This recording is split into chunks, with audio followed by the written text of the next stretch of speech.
in the Logar province in the eastern part of the country. U.S. officials saying he died of wounds sustained during operations there. We are following this story closely and will bring more details as they become available. Well, Tuesday is election day in various spots around the country, and you know there are several big races that we've been watching. There's the heated governor's contest in Virginia. That's been getting a lot of attention. But another hard-fought race is for the State House in New Jersey. You know, the battle there is underway to determine who will succeed Governor Chris Christie. You know, Mr. Christie has had some of his troubles, and his last term now is winding down. And to listen to the Democrat who is running, you would think that Mr. Christie is still on the ballot. Running against a Democrat, the Democrat is a former executive at Goldman Sachs, while the Republican is Mr. Christie's former lieutenant governor. As New Jersey Governor Chris Christie ends his troubled tenure facing term limits, his legacy may be to hand his state house to a Democrat. Phil Murphy, a multimillionaire former Goldman Sachs executive, has been leading Christie's lieutenant governor, Republican candidate Kim Guadagno, by double digits in the polls, despite Guadagno's focus on the perennial state issue, high taxes. Thank you very, very much. They're looking at me as the candidate who will lower their property taxes, while the other guy has promised to raise their taxes. The choice couldn't be clearer. On the one hand, more of the same. Another Chris Christie 4 years of failed politics. Of failed politics where the middle class is hollowed out and ravaged. How's it going, New Jersey? Murphy brought out the big names to stump for him in the overwhelmingly Democratic state, but one of his proposals has hit a nerve. Mr. President, not in the state of New Jersey. We will stand up to this president. If need be, we'll be a sanctuary, not just city, but state. He wants to declare New Jersey a so-called sanctuary state, preventing undocumented immigrants from being deported. Murphy will have the backs of deranged murderers. It is an issue Guadagno has stressed. Phil Murphy's going to raise their taxes and make New Jersey a sanctuary state. And the ongoing corruption trial of Democratic Senator Bob Menendez adds another uncertainty. If he is convicted and resigns after the inauguration, the new governor would appoint someone to fill his seat. With the Senate so evenly divided, the outcome of the New Jersey gubernatorial election, if Senator Menendez were to be convicted, could determine the Trump agenda and whether it would move forward with greater ease in the Senate. Well, Fox News made repeated requests for an interview with Mr. Murphy, but we had no success. So as he attacks Guadagno as a continuation of Governor Christie, she wants to remind New Jersey voters that Governor Christie is no longer on the ballot. And I will be covering it all from New Jersey on Tuesday night as part of our special election coverage right here on the Fox News channel. And as for that hotly contested election for the next governor of Virginia, well, there, Democrat Ralph Northam is running against Republican Ed Gillespie, and both have been working really hard to try to rally more support. Northam had stops in Alexandria, Arlington, and Fairfax today. Here is Ed Gillespie during his campaign rally earlier this afternoon in Springfield. When we win this election on Tuesday. When we win this election on Tuesday. Kathy Gillespie is going to be an incredible First Lady of the Commonwealth of Virginia. That's ironclad guaranteed. And second, I will be an honest, ethical, hardworking, principled, faithful, servant leader, worthy of Virginia. Well, the race is really close. Look at these numbers. This morning, the Real Clear Politics polling average showing that Northam's lead over Gillespie is the narrowest it has been the whole race, just 1.2%. We'll bring you all the news on Tuesday night from New Jersey and Virginia. I also got Washington State, a state Senate race in Georgia, and a whole bunch of other races, too. Martha? Thank you very much. Well, President Trump and First Lady Melania Trump set to land in Tokyo in a few hours. This is the first stop in a 5-nation, 12-day trip to Asia. The president will be talking about the North Korean nuclear threat, but there are also other items on the agenda. Joining me now is Asia analyst Gordon Chang. He is also the author of Nuclear Showdown, North Korea Takes on the World. Gordon, we're going to go by this step by step. We'll start with Japan. Of course, the president is en route there now. He's going to meet with Prime Minister Shinzo Abe. Japan, of course, is nervous about Kim Jong-un's nuclear aggressiveness, China's aggressiveness in the South China Sea. So talk to me about the key components of that meeting.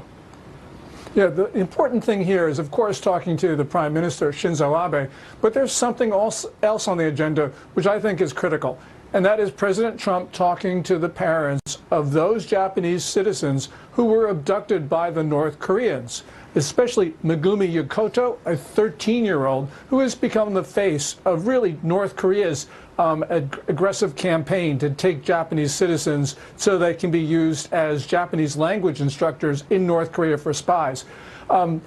Over time, the Japanese have had, I think, a much better position on North Korea than American presidents have, and it's important for Trump to listen to everybody in Japan about what to do with North Korea. Do you think that is going to happen? Of course, the Prime Minister and the President will be taking on a round of golf, as reported by Kevin Corke and John Roberts.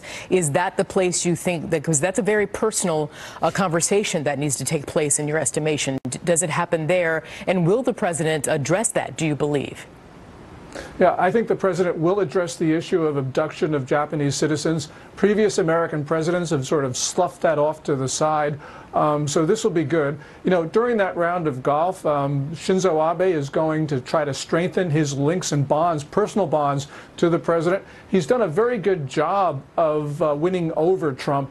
And I think that he'll probably be successful on this trip as well. That's important because, as they say, Japan is our cornerstone ally in Asia, and we absolutely have to have the Japanese on side if we're going to get to a peaceful solution on North Korea. And then there's this. I mean, you've got Japan, Australia, and the U.S. telling China, before we get to North Korea, because here's the thread, telling China, you don't own the South China Sea. Meanwhile, Beijing is claiming to have reached an agreement with Vietnam regarding their dispute in the South China Sea. Look, clearly Beijing is doing some political maneuvering in the region, but is China doing enough to stop Kim Jong-un? Tell me your projections about the meeting with Chinese President Xi Jinping. That's going to be very contentious. The Chinese are going to try to dazzle Trump with all sort of pomp, because, you know, Chinese emperors have been doing that for thousands of years when foreigners come. But I don't think Trump is going to be too susceptible to that, and largely because there's some structural issues right now with China. There's not only North Korea, there's not only South China Sea, but there's trade. Yeah. And China's become a much more predatory trader during the 5 years that Xi Jinping, the current ruler, has been in charge. Trump knows that. He knows he's got to do something about it, because if nothing else, there's a 2018 election. Republicans perhaps are going to win or lose on China, because a guy named Steve Bannon is going to make China an issue in all of those elections. And as you pointed out, the president does get serious when it comes to trade. What is he going to say to Xi Jinping regarding that? Well, there's going to be the issue of the Section 301 investigation into China's theft of U.S. intellectual property. American estimates put the value of theft at somewhere between $300 and $600 billion a year. That's enormous sums, and this has occurred for more than a decade. As some people have said, this is the biggest theft in history, and President Trump has no choice. He's got to deal with this. The Chinese are not going to like the solution. They've been foot-dragging on intellectual property protections. They actually, I think, are in a very tough position, because President Trump is going to say, now that Xi Jinping has consolidated his power after the 19th Communist Party Congress that occurred last month, Trump is going to say to Xi Jinping, you've got no more excuses for not doing what I tell you to do. Yeah, and South Korea, of course, on the president's trip there to Asia, South Korean President Moon saying this week, no nukes. His country won't develop them. You know, so with a nuke-crazy dictator next door, what assurances might President Trump provide to the South Korean president? Well, we provide assurances to the South Koreans all the time. They've been very skittish because they've been concerned about America's willingness to defend them. The issue, though, in South Korea is also going to be trade.